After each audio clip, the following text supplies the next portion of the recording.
et téléspectatrices.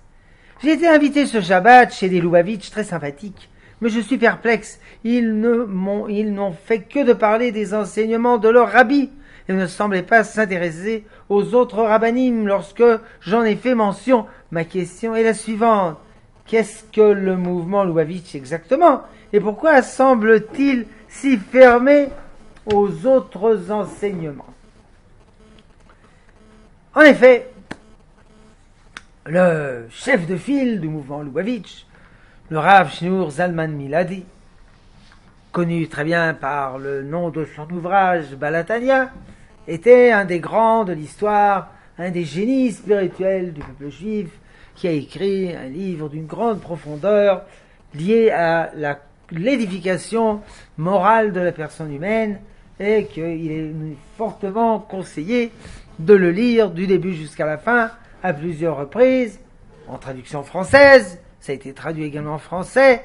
Point n'est besoin d'être Lubavitch pour étudier ce livre. Moi-même, je l'ai enseigné du début jusqu'à la fin presque, environ 300 shiurim, parce que c'est un livre très profond qui nécessite une démarche lente et réflexive.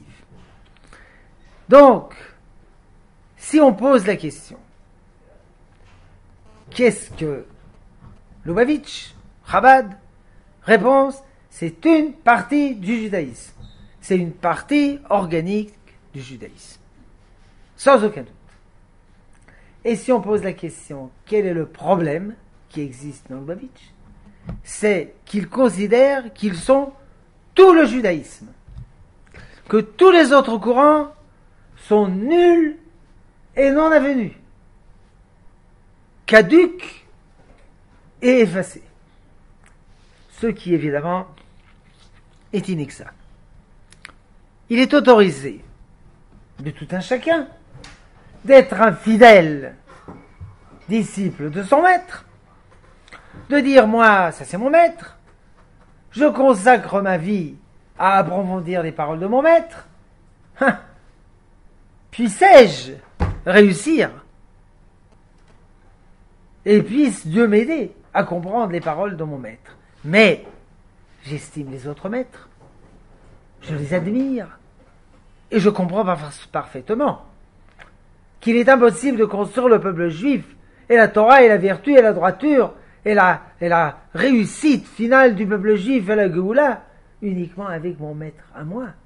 Mais il faut tous les maîtres. Ceci, effectivement, manque chez Chabad. Pas seulement chez Chabad.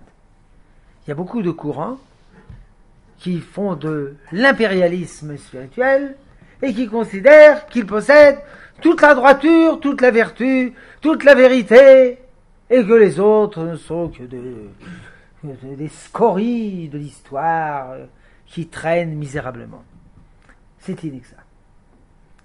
Il faut de l'humilité, il faut un minimum d'intelligence et de compréhension que tous sont nécessaires. Ce problème peut également apparaître, par exemple, chez les disciples du Rav Kook, qui pourraient également considérer que le Rav Kook, c'est lui la seule lumière et les autres ne sont que des nains traînant sur le sol nauséabond.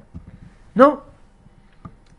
Il est raconté dans le livre Shlosha Be'elul, qui relate l'histoire du Rav Kook, qu'une fois il a proposé de faire participer un certain nombre de rabbins à une tâche importante. On lui a dit, mais ils font pas partie de notre groupe.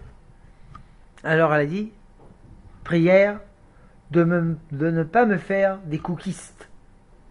Autrement dit, il n'y a que les cookistes qui existent, et les autres non. Non. Nous travaillons avec tout le monde, avec tout le peuple juif. Et toutes les forces spirituelles du peuple juif construisent ensemble la plénitude de la Torah. Shalom, chers téléspectateurs, téléspectatrices. ערוץ מאיר, יהדות באהבה.